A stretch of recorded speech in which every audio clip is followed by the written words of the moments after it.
Thank you, Madam Chair. Thank you to the Minister for his comments.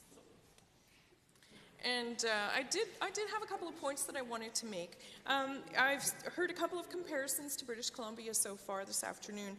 And a point that I would like to make is that BC has a good decade head start on us in terms of the development of their tech sector.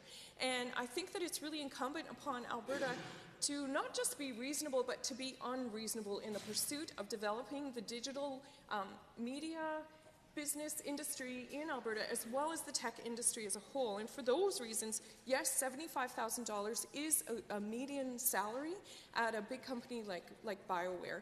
But what this amendment does is it opens up the playing field for small players, for people who don't have a lot of time to dedicate, but are very committed and passionate about digital media. And I'm thinking of an example of somebody that I used to work with. So I worked in IT for a number of years. This was a young man who was very talented in network administration, and unfortunately he had an accident and he broke his leg. Now, this isn't directly related to digital media, but it shows what our circumstances can do in terms of promoting our ingenuity.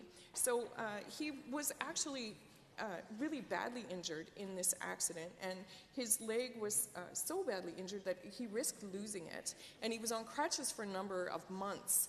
And what he did was he came up with an exoskeleton for people to wear on their legs so that they didn't have to use crutches, because crutches are very cumbersome, they're very uncomfortable, it's very difficult to get around with crutches. And he was able to start playing with his kids again by this thing that he developed. Now, he wasn't a full-time product developer, he was a network engineer, and he's been able to access some funds to help get his product off the ground. And I think it's stories like those that really,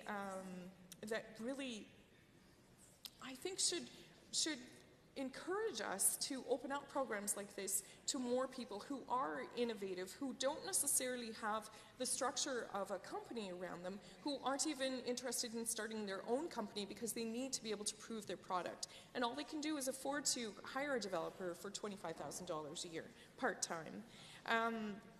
And this suggestion for this amendment came from a stakeholder, came from somebody who's already in the business. This has validity, it comes from the industry itself. And I would really urge all of the legislators here in the Assembly to be unreasonable and to support this amendment, because it does open up this industry to more people. Thank you.